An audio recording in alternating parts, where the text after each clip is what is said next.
అమరావతి మన రాజధాని చెప్పుకోలేని పరిస్థితి 5 సంవత్సరాలు కొనసాగించాల్సిన అభివృద్ధిని పూర్తి స్థాయిలో ఆపేశారు. ఈ సందర్భంగా మీకు గుర్తు చేస్తున్నాను, విభజించినప్పుడు చట్టంలో మనకి ఉమ్మడి రాజధానిగా మనకి హైదరాబాద్ ప్రకటించారు 10 సంవత్సరం.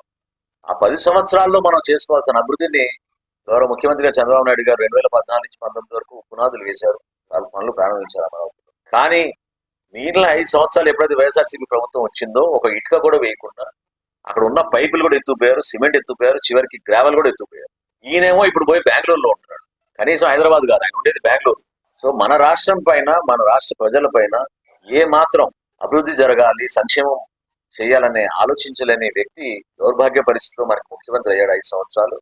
కాబట్టి దయచేసి ఇప్పుడు కేంద్ర ప్రభుత్వం నరేంద్ర మోడీ గారి సారథ్యంలో మనకి ఒక చక్కటి అవకాశం కల్పించి, ఒక విధంగా చెప్పాలంటే దురదృష్టమైన సంఘటన కూడా, ఎందుకంటే మనలోనే మనకి అభద్రతా భావం, ఈ రాజధాని మనకి అమరావతియా కాదా అని భయపడే విధంగా తీసుకొచ్చి చట్టం తీసుకురావాల్సిన పరిస్థితి వచ్చింది. అది ఎప్పుడు లేదు అటువంటి పరిస్థితి.